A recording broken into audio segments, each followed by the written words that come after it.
ಮೊದಲಿಗೆ ಅಜಿತ್, ಶಾರದಾ ಅತ್ತೆನ ಶೂಟ್ ಮಾಡಿದ್ದು ನೀವೇ. ಆಗ ಶ್ರವಣ್, ನಾನು ನಿನಗೆ ಮುಂಚೆನೇ ಇದೇ ವಿಷಯದಲ್ಲಿ ವಾರ್ನಿಂಗ್ ಕೊಟ್ಟಿದ್ದೀನಿ, ಇಲ್ಲದೆ ಇರೋ ಆರೋಪನ ದೇವಯಾನಿ ಮೇಲೆ ಹೊರಿಸ್ಬೇಡ ಅಂತ. ಎವಿಡೆನ್ಸ್ ಇಲ್ಲದೆ ಯಾವುದೂ ನಂಬಲ್ಲ ನೀವು. ಈ ಸಲ ಎವಿಡೆನ್ಸ್ ಜೊತೆ ಬಂದಿದ್ದೀನಿ. ನೀವು ಇಲ್ಲದೆ ಇರಬೇಕಾದ್ರೆ ನಿಮ್ಮ ರೂಮಿಗೆ ಹೋಗಿ ನಿಮ್ಮ ರೂಮ್ ಚೆಕ್ ಮಾಡಿದಾಗ ನನಗೆ ಈ ರಿವಾಲ್ವರ್ ಸಿಕ್ಕಿದ್ದು. ಎವಿಡೆನ್ಸ್ ನಂಬರ್ 2, ಲಾಕರಿಂದ ಒಡವೆಗಳು ಮನೆಗೆ ಬಂದ ಮೇಲೆ ಎಲ್ಲರ ಉಂಗ್ರಾನೂ ಅದರಲ್ಲಿ ಇತ್ತು. ಆದರೆ ದೇವಯಾನಿ ಅತ್ತೆದು ಬಿಟ್ಟು. ಅತ್ತೆ ಒಳ್ಳೆ ಮಾತಲ್ಲಿ ಈಗ ಬಂದರೆ ಸರಿ, ಇಲ್ಲ ಅಂದರೆ ಆಗ ದೇವಯಾನಿ ಬರ್ತೀನಿ ಕೋಳ ಹಾಕಿ ಕರ್ಕೊಂಡು ಹೋಗ್ತಾರೆ ಅಜಿತ್. ಆಗ ದೇವಯಾನಿ, ಇಷ್ಟಕ್ಕೂ ಅವರನ್ನು ಯಾಕೆ ಕೊಲ್ಲಬೇಕು? ಪಾಪ ಅವರು ಕೊಲ್ಲುವಂಥ ತಪ್ಪು ಏನು ಮಾಡಿದ್ದಾರೆ? ನಿಮ್ಮ ಆರೋಪದಲ್ಲಿ ಲಾಜಿಕೇ ಇಲ್ಲ ಅನ್ನಿಸ್ತಾ ಇದೆ. ಆಗ ಅಜಿತ್, ದ್ವೇಷ, ಸೇಡು, ರಮನ್ ಅವರ ಸಾವಿಗೆ ಶ್ರವಣ್ ಅವರೇ ಕಾರಣ ಅಂತ ನೀವು ಇಮ್ಯಾಜಿನ್ ಮಾಡ್ಕೊಂಡ್ರಿ. ಹಾಗಾಗಿ ಶ್ರವಣ್ ಅವರ ವಂಶನೇ ನಿರ್ವಂಶ ಮಾಡಬೇಕು ಅಂತ, ಅವರ ಮೇಲೆ ಸೇಡು ತೀರಿಸ್ಕೋಬೇಕು ಅಂತ ಫಿಕ್ಸ್ ಆದ್ರಿ. ಇಷ್ಟು ಫಿಕ್ಸ್ ಆದಮೇಲೆ ನಿಮ್ಮ ಟಾರ್ಗೆಟ್ ಸೀದಾ ಶ್ರವಣ್ ಅವರು. ಶ್ರವಣ್ ಅವರು ಒಬ್ಬ ಪೊಲೀಸ್ ಆಫೀಸರ್, ಆದರೆ ಅದಕ್ಕಿಂತ ಮುಖ್ಯವಾಗಿ ಒಬ್ಬ ಎಮೋಷ್ನಲ್ ಪರ್ಸನ್ ಅನ್ನೋದನ್ನು ನೀವು ನೀಟಾಗಿ ಕ್ಯಾಲ್ಕುಲೇಟ್ ಮಾಡಿದ್ರಿ. ಅದನ್ನು ಎನ್ಕ್ಯಾಶ್ ಕೂಡ ಮಾಡ್ಕೊಂಡ್ರಿ. ನೀವು ನಿಮ್ಮ ಜೀವನದಲ್ಲಿ ಅನುಭವಿಸಿದಂಥ ನೋವುಗಳನ್ನು ಅವರು ಅನುಭವಿಸುವ ಹಾಗೆ ಮಾಡಬೇಕು ಅಂದ್ಕೊಂಡ್ರಿ. ಅವರ ವಂಶದಲ್ಲಿ ಇರೋರು ಎಲ್ಲರನ್ನೂ ಸಾಯಿಸಿಬಿಟ್ರೆ ನಿಮ್ಮ ಸೇಡು ಚಿಟಿಕೆ ಹೊಡೆದು ಹಿಂಗೆ ತೀರಿ ಹೋಗಿಬಿಡುತ್ತೆ. ಆದರೆ ನೀವು ನಿಮ್ಮ ಜೀವನದಲ್ಲಿ ಎಷ್ಟು ನೋವು ಅನುಭವಿಸಿದ್ರೋ ಅವರು ಕೂಡ ಅಷ್ಟೇ ನೋವು ಅನುಭವಿಸಬೇಕು ಅನ್ನೋದೇ ನಿಮ್ಮ ಗುರಿಯಾಗಿತ್ತು. ಎಕ್ಸಾಕ್ಟ್ಲಿ ನೀವು ಅದನ್ನೇ ಮಾಡಿದ್ದು. ರಮಣ್ ಅವರ ಸಾವಿಗೂ ಶ್ರವಣ್ ಅವರಿಗೂ ಯಾವುದೇ ಥರ ಸಂಬಂಧ ಇಲ್ಲದೇ ಇದ್ರೂ ರಮಣ್ ಅವರ ಸಾವಿಗೆ ಶ್ರವಣ್ ಕಾರಣ ಅಂತ ಮನೆಯಲ್ಲಿರೋರ್ನೆಲ್ಲರನ್ನೂ ಕಟ್ಟಿದ್ರಿ. ಮನೆಯಲ್ಲಿ ಅವರನ್ನ ಆಗೋ ಥರ ಪೋರ್ಟ್ರೇ ಮಾಡಿದ್ರಿ.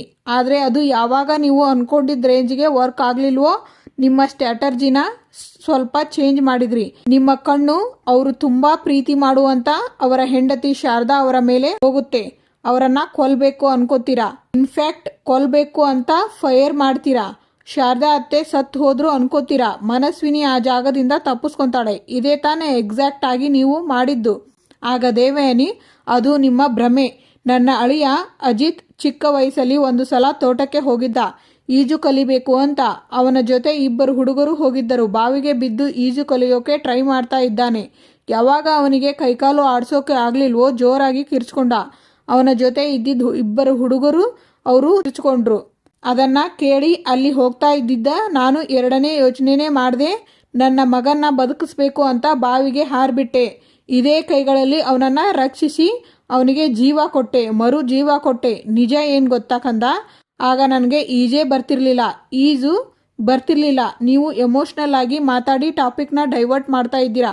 ಖಂಡಿತ ಇಲ್ಲ. ನನ್ನ ವ್ಯಕ್ತಿತ್ವ ಎಂಥದ್ದು ಅಂತ ಹೇಳೋಕೆ ಅದೊಂದು ಸಣ್ಣ ಘಟನೆ ನೆನಪಾಯಿತು ಅಷ್ಟೇ. ಶಾರದಾ ಅಕ್ಕನ್ನ ಕೊಲೆ ಮಾಡೋದಕ್ಕೆ ದ್ವೇಷನೇ ಕಾರಣ ಅಂತ ಹೇಳುವುದು. ಆದರೆ ಅವತ್ತು ನಾನು ಯಾಕೆ ಕಾಪಾಡಬೇಕಾಗಿತ್ತು? ಈಜು ಬರದೇ ಇರೋ ನಾನು ಬಾವಿಗೆ ಹಾರಿ ನನ್ನ ಅಳಿಯ ಅಜಿತ್ನನ್ನ ಯಾಕೆ ಬದುಕಿಸ್ಬೇಕಾಗಿತ್ತು? ಅದರಿಂದ ನನಗೇನು ಲಾಭ? ಅದಕ್ಕೂ ಮುಖ್ಯವಾಗಿ ನನ್ನ ಗಂಡ ನನ್ನನ್ನು ಬಿಟ್ಟು ಹೋದ್ಮೇಲೆ ಅಂಜು ನನ್ನ ಹೊಟ್ಟೆಯಲ್ಲಿ ಇದ್ಲು. ಬಸರಿ ನಾನು ಮನೆಗೆ ಬಂದ್ಬಿಡು ಅಂತ ತವ್ರ ಮನೆಯವರು ಕರೆದ್ರು. ಆದರೆ ನಾನು ಹೋಗಲಿಲ್ಲ. ನಾನು ನನ್ನ ಮನೆಯವರಿಗೋಸ್ಕರ, ನನ್ನ ಮನೆಯವರ ಮೇಲೆ ಇರೋ ಪ್ರೀತಿಗೋಸ್ಕರ ಅದೇ ಮನೆಯಲ್ಲಿ ಉಳ್ಕೊಂಡೆ. ಯಾಕೆ ಹೇಳು? ಶಾರದಾ ಅಕ್ಕ ಇದ್ದಾರೆ, ನನ್ನನ್ನು ನೋಡ್ಕೋತಾರೆ ಅನ್ನೋ ಧೈರ್ಯದಿಂದ.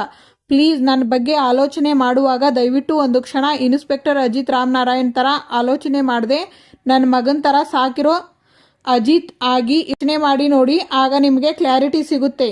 ಸೇಮ್ ಪರ್ಫಾರ್ಮೆನ್ಸ್ 20 ವರ್ಷಗಳ ಹಿಂದೆ ನೀವು ಮನೆಯಲ್ಲಿ ಮಾಡಿದಂಥ ಅದೇ ಎಮೋಷ್ನಲ್ ಬ್ಲ್ಯಾಕ್ ಮೇಲ್, ಸಿಂಪತಿ ಈಗ ನನ್ನ ಹತ್ರನೂ. ದೇವಯಾನಿಯವರೇ, ನೀವು ಹೇಳಿದ್ನೆಲ್ಲ ನಂಬೋದಕ್ಕೆ ನಾನು ಶ್ರವಣ್ ಅಲ್ಲ, ಅಥವಾ ನಿಮ್ಮ ಪ್ರೀತಿ ಅಳಿಯ ಅಜಿತೂ ಅಲ್ಲ, ಇನ್ಸ್ಪೆಕ್ಟರ್ ಅಜಿತ್ ರಾಮನಾರಾಯಣ್. 20 ವರ್ಷಗಳು ಆಗಿ ಹೋಗಿದೆ. ಇನ್ನೂ ನಿಮ್ಮ ಸ್ಟ್ರಾಟರ್ಜಿನ ಅಪ್ಡೇಟ್ ಮಾಡೇ ಇಲ್ವಾ? ಈಗ ಮತ್ತೆ ಪಾಯಿಂಟಿಗೆ ಬರ್ತೀನಿ. ನೀವೇ ತಪ್ಪಿತಸ್ಥೆ ಅಂತ ಹೇಳೋದಕ್ಕೆ ನನ್ನ ಹತ್ರ ಎವಿಡೆನ್ಸ್ಗಳು ಇದೆ. ಎವಿಡೆನ್ಸ್ ನಂಬರ್ 1, ಶಾರದಾ ಅತ್ತೆ ಮೇಲೆ ಫೈರ್ ಆದಂಥ ಬುಲೆಟ್ ರಮನ್ ಮಾವನ ಗಣ್ಣಿಂದ ಬಂದಿರುವಂಥದ್ದು. ಇದು ರಮನ್ ಮಾವನೇ ಮಾಡಿರಬಹುದು ಅಂತ ಡೌಟ್ ಬರಬಹುದೇನೋ, ಅಥವಾ ನೀವು ಹೇಳಬಹುದೇನೋ. ಆದರೆ ಆ ಫೈರ್ ಆಗಿರೋದು ರಮನ್ ಮಾವ ತೀರ್ಕೊಂಡ್ಮೇಲೆ. ಅವರು ತೀರ್ಕೊಂಡ್ಮೇಲೆ ಅವರಿಗೆ ಕೊಟ್ಟಿದ್ದಂಥ ಲೈಸೆನ್ಸ್ಡ್ ಗನ್ ನಿಮ್ಮ ಹತ್ರನೇ ಇತ್ತು. ಇನ್ನು ಎವಿಡೆನ್ಸ್ ನಂಬರ್ 2, ಅಜ್ಜಿ ಫ್ಯಾಮಿಲಿಯವರಿಗೆ ಅಂತ ಮಾಡಿಸಿದ್ದ ಫ್ಯಾಮಿಲಿ ಉಂಗುರ ನಿಮ್ಮ ಹತ್ರ ಇಲ್ಲ. ನೀವು ಕಳ್ಕೊಂಡಿದ್ದಂಥ ಫ್ಯಾಮಿಲಿ ಉಂಗುರ ಕಳ್ಳನಿಗೆ ಸಿಕ್ಕಿದ್ದು ಶಾರದಾ ಅತ್ತೆ ಶೂಟೌಟ್ ಆಗಿದ್ದ ಜಾಗದಲ್ಲಿ. ಇನ್ನು ಎವಿಡೆನ್ಸ್ ನಂಬರ್ 3, ಇದು ಎಲ್ಲದಕ್ಕಿಂತ ತುಂಬ ಸ್ಟ್ರಾಂಗ್ ಎವಿಡೆನ್ಸ್ ಆಗುತ್ತೆ. ಯಾಕೆ ಅಂದರೆ ನೀವೇ ಭದ್ರನಿಗೆ ಸುಪಾರಿ ಕೊಟ್ಟಿದ್ದು, ಭದ್ರ ನನ್ನ ಕೈಯಲ್ಲಿ ಸಿಗಾಕೊಂಡ್ಮೇಲೆ ಹಾಗೆ ಅವನು ಸಿಗ್ನಲ್ ಕೊಟ್ಟಿದ್ದು, ನೀವು ಒಂದು ಮರದ ಹಿಂದೆ ನಿಂತ್ಕೊಂಡು ನೋಡ್ತಾ ಇದ್ದಿದ್ದು, ಇದನ್ನೆಲ್ಲ ನೋಡಿದಂಥ ಪ್ರತ್ಯಕ್ಷದರ್ಶಿ ಯಾರು ಅಂತ ಟೆನ್ಷನ್ ಆಗಬೇಡಿ, ಅದು ನಾನೇ. ಇದೆಲ್ಲ ಎವಿಡೆನ್ಸ್ ಸಾಕು ನೀವೇ ಈ ತಪ್ಪು ಮಾಡಿರೋದು ಅಂತ ಹೇಳೋದಕ್ಕೆ. ಅಯ್ಯೋ, ನಾನು ಹೇಗೆ ಹೇಳಲಿ? ನಾನು ಯಾವ ತಪ್ಪು ಮಾಡಿಲ್ಲ. ಇಲ್ಲದ ಕೇಸಲ್ಲಿ ನನ್ನನ್ನು ಸಿಕ್ಕಾಕಿಸಿ ನನ್ನನ್ನು ಜೈಲಿಗೆ ಕಳಿಸ್ಬೇಕು ಅಂತ ಯಾರೋ ಮಾಡ್ತಿರೋ ಸಂಚು ಇದು. ಹೇಳಿದ್ದನ್ನೇ ಹೇಳಿ ನಿಮಗೆ ಬೋರ್ ಆಗದೆ ಇರಬಹುದು, ಆದರೆ ಕೇಳಿದ್ದನ್ನೇ ಮತ್ತೆ ಮತ್ತೆ ಕೇಳ್ತಾ ಇದ್ರೆ ನನಗೆ ತುಂಬ ಬೋರ್ ಆಗುತ್ತೆ. ಆಗ ಅಜಿತ್ ಅವರಿಗೆ ಕಾಲ್ ಬರುತ್ತೆ. ಹಲೋ, ಏನಾಯಿತು? ಆಗ ಭೂಮಿ, ಇಲ್ಲಿ ಮನೆಯಲ್ಲಿ ಏನೇನೋ ನಡೀತಾ ಇದೆ ಸಾಹೇಬ್ರೆ. ದೇವಯಾನಿ ಅಮ್ಮ ಅರೆಸ್ಟ್ ಆದಾಗಿಂದ ಅಂಜನಾ ತುಂಬಾನೇ ಅಳ್ತಾ ಇದ್ದಾಳೆ, ಏನೇನೋ ಮಾತಾಡ್ತಾ ಇದ್ದಾಳೆ, ಹುಚ್ಚುಚ್ಚಾಗಿ ಆಡ್ತಾ ಇದ್ದಾಳೆ ಸಾಹೇಬ್ರೆ. ನನಗೆ ಯಾಕೋ ತುಂಬಾ ಭಯ ಆಗ್ತಾ ಇದೆ. ನೋಡು, ಭಯ ಪಡಬೇಡ. ಅನ್ಎಕ್ಸ್ಪೆಕ್ಟೆಡ್ ಸಿಚುವೇಶನ್ ಬಂದಾಗ ನಮಗೆ ಯಾವುದೇ ಕಾರಣಕ್ಕೂ ಕಾನ್ಫಿಡೆನ್ಸ್ ಇರಲ್ಲ. ಸ್ವಲ್ಪ ಧೈರ್ಯ ತಗೋ. ಅವಳನ್ನ ಏನಾದರೂ ಹೇಳಿ ಮ್ಯಾನೇಜ್ ಮಾಡ್ತಾ ಇರು.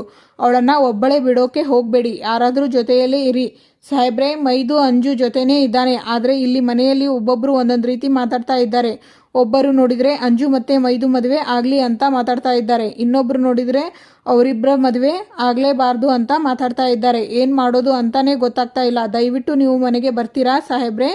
ದೇವಯಾನಿ ಅಮ್ಮ ಮಾಡಿರೋ ತಪ್ಪಿಗೆ ಅಂಜನಾಗೆ ಶಿಕ್ಷೆ ಕೊಟ್ಟರೆ ಅದು ಎಷ್ಟರ ಮಟ್ಟಿಗೆ ಸರಿ? ದಯವಿಟ್ಟು ನೀವೇ ಮನೆಗೆ ಬಂದು ಮಾತಾಡ್ತೀರಾ? ಸರಿ, ನಾನು ಈಗಲೇ ಬರ್ತೀನಿ, ಹುಷಾರು. ಸರಿ ಸಾಹೇಬ್ರೆ. ಆಗ ಸಂಗೀತ, ಅಜಿತ, ನಮ್ಮ ಸುತ್ತ ಏನು ನಡೀತಾ ಇದೆ ಅನ್ನೋದೇ ಅರ್ಥ ಆಗ್ತಿಲ್ವಲ್ಲೋ? ನಾನು ನೋಡ್ತಾ ಇರೋದು ನಿಜಾನ ಭ್ರಮೆನ ಒಂದು ಅರ್ಥ ಆಗ್ತಿಲ್ಲ. ಅಯ್ಯೋ ದೇವರೇ. ಸರಿ, ಇದೆಲ್ಲ ಬಿಟ್ಟು ಹಾಕು, ಇದೆಲ್ಲ ಬಿಟ್ಬಿಡು. ಈಗ ಏನು ಮಾಡೋದು ಅಂತ ನೀನೇ ಹೇಳೋ.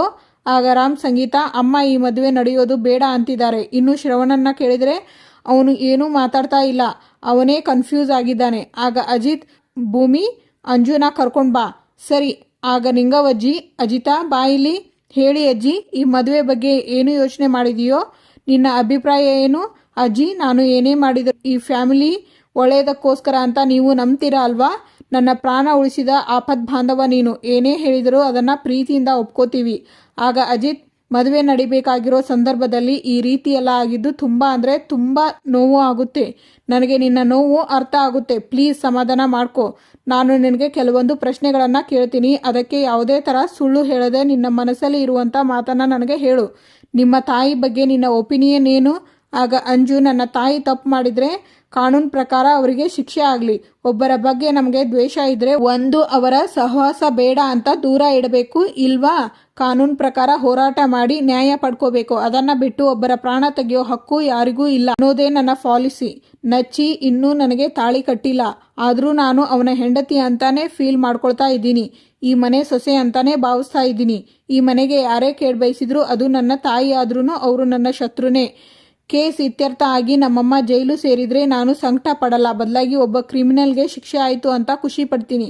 ಅದೇ ನಮ್ಮಮ್ಮ ನಿರಪರಾಧಿ ಅಂತ ಗೊತ್ತಾದರೆ ತಾಯಿ ಅಂತ ಒಪ್ಕೊಳ್ತೀನಿ. ಅಲ್ಲಿವರೆಗೂ ಅವರ ಮುಖಾನೂ ನೋಡಲ್ಲ, ಅವ್ರ ಜೊತೆ ಮಾತು ಆಡಲ್ಲ ನಾನು. ಹಾಗೆ ಒಂದು ರಿಕ್ವೆಸ್ಟ್, ನಾನು ನಚ್ಚಿಗೆ ಒಳ್ಳೆ ಜೋಡಿ ಆಗ್ತೀನಿ ಅನ್ನೋ ಕಾನ್ಫಿಡೆನ್ಸ್ ನಿಮ್ಮೆಲ್ಲರಿಗೂ ನನ್ನ ಮೇಲೆ ಇದ್ದರೆ ಮದುವೆ ವಿಚಾರದಲ್ಲಿ ಒಂದು ಡಿಸಿಷನ್ ತಗೊಳ್ಳಿ. ಅದು ಎಸ್ ಅಂತ ಆದರೆ ನಾನು ಸಂತೋಷ ಪಡ್ತೀನಿ, ಇಲ್ಲ ನಾನು ಯಾರ ಮೇಲೂ ಕೋಪ ಮಾಡ್ಕೊಳ್ಳೋದಿಲ್ಲ. ಈ ಮನೆ ಮಗಳಾಗಿ ಒಂದು ಕಡೆ ನನ್ನ ಪಾಡಿಗೆ ನಾನು ಇದ್ಬಿಡ್ತೀನಿ. ದಯವಿಟ್ಟು ಅದಕ್ಕೆ ಅವಕಾಶ ಮಾಡಿಕೊಡಿ ಪ್ಲೀಸ್. ನಚ್ಚಿ ಬಾಯಲ್ಲಿ ಈ ಮದುವೆ ನಡೆಯುತ್ತೆ. ಒಬ್ಬ ಪೊಲೀಸ್ ಆಫೀಸರ್ ಆಗಿ ಹಾಗೆ ಈ ಮನೆ ಮಗನಾಗಿ ನಾನು ಯೋಚನೆ ಮಾಡ್ತಿರೋದು ಹೇಗೆ ಅಂದರೆ, ದೇವಯಾನಿ ಅತ್ತೆ ತಪ್ಪು ಮಾಡಿತ್ತು ಅಂದರೆ ಅವರಿಗೆ ಶಿಕ್ಷೆ ಆಗುತ್ತೆ. ಇದರಿಂದ ಅಂಜು ಜೀವನ ಹಾಳಾಗಿ ಅವಳಿಗೆ ಶಿಕ್ಷೆ ಆಗಬಾರ್ದು. ತಪ್ಪು ಮಾಡಿದವರಿಗೆ ಶಿಕ್ಷೆ ಆದರೆ ಸಾಕು ಅನಿಸುತ್ತೆ. ಸೊ ಅಂಜನಾ ನಚ್ಚಿ ಮದುವೆ ನಡೆಯೋದು ನನಗೆ ರೈಟ್ ಅನ್ನಿಸ್ತಾ ಇದೆ. ಆಗ ಭೂಮಿ, ಸಾಹೇಬ್ರೆ, ನಿಮ್ಮ ಹತ್ರ ನಾನು ಏನೋ ಕೇಳಬೇಕಾಗಿತ್ತು, ಅಲ್ಲಲ್ಲ ಹೇಳಬೇಕಿತ್ತು. ಅದು ಅಂಜು ಮದುವೆ ನೋಡೋದೇ ದೇವಯಾನಿ ಅಮ್ಮನ ಕನಸು ಆಗಿತ್ತು. ನಾವು ಈಗಲೇ ಹೋಗಿ ದೊಡ್ಡ ಸಾಹೇಬ್ರ ಜೊತೆ ದೇವಯಾನಿ ಅಮ್ಮನಿಗೆ ಬೇಲ್ ಕೊಡಿಸ್ಕೊಂಡು ಬಂದು ಬಿಡೋಣ. ಆಗ ಅವರು ಇವರಿಬ್ಬರ ಮದುವೆನ ಸಂತೋಷವಾಗಿ ನೋಡ್ತಾರೆ. ಸರಿನಾ? ನಾನು ನಿನಗೆ ಒಂದು ಹೇಳಿ ಸಾಹೇಬ್ರೆ, ದೇವಯಾನಿ ಅತ್ತೆ ಈ ಮನೆಗೆ ಬರಬೇಕು, ಈ ಮದುವೆ ಅಟೆಂಡ್ ಮಾಡಬೇಕು ಅನ್ನೋ ಥಾಟ್ಸ್ಗಳನ್ನು ನೀನು ಬಿಟ್ಬಿಡು. ಅವರು ಇಲ್ಲದೆ ಈ ಮದುವೆ ನಡೆದ್ರೆ ಮದುವೆ ನಡೆಯುತ್ತೆ. ಆಗ ಭೂಮಿ, ಬೇಡ ಬೇಡ, ಮದುವೆ ನಡೀಲಿ, ಫಸ್ಟ್ ಮದುವೆ ನಡೀಲಿ. ಸರಿ, ನಾನು ಹೋಗಿ ಬಟ್ಟೆ ಬದಲಾಯಿಸ್ಕೊಂಡು ಬರ್ತೀನಿ. ಆಗ ಅಂಜು ಅತ್ತೆ ಅಂತ ಸಂಗೀತ ಅವರನ್ನು ಹಗ್ ಮಾಡ್ತಾರೆ. ಅಂಜು, ಅಳಬೇಡಮ್ಮ, ದೇವರು ಇದಾನಲ್ಲ, ಎಲ್ಲ ಒಳ್ಳೆಯದಾಗುತ್ತೆ. ಭೂಮಿ ಅಂಜನಾನ ಕರ್ಕೊಂಡು ಹೋಗಿ ಈ ಸೀರೆ ನೇರಿಗೆ ಮತ್ತೆ ಹೂವೆಲ್ಲ ಕಿತ್ಕೊಂಡು ಬಿಟ್ಟಿದೆ, ನೀಟಾಗಿ ಫಿನ್ ಹಾಕಿಸ್ಕೊಂಡು ರೆಡಿ ಮಾಡಿಸ್ಕೊಂಡು ಕರ್ಕೊಂಡು ಬಾ, ಹೋಗು. ಸರಿ ಅತ್ತೆ. ಅಜಿತಾ ನಚ್ಚಿನ ಗಣೇಶ ದೇವರ ಹತ್ತಿರ ಕರ್ಕೊಂಡು ಹೋಗಿ ನಮಸ್ಕಾರ ಮಾಡಿಸ್ಕೊಂಡು ಕರ್ಕೊಂಡು ಬಾರೋ. ಸರಿ ಅಮ್ಮ, ಬೇಗ ಬಾ, ಹೋಗು. ಅತ್ತೆ, ನಾವು ಅಲ್ಲಿ ಇರೋಣ ಬನ್ನಿ. ಇವತ್ತಿಗೆ ಇಲ್ಲಿನ ಸಂಚಿಕೆ ಮುಕ್ತಾಯ ಆಗುತ್ತದೆ. ಮುಂದಿನ ಸಂಚಿಕೆಯಲ್ಲಿ ನಚ್ಚಿ ಹಾಗೂ ಅಂಜನಾ ಮದುವೆ ಸಮಾರಂಭ ಶುರುವಾಗುತ್ತೆ.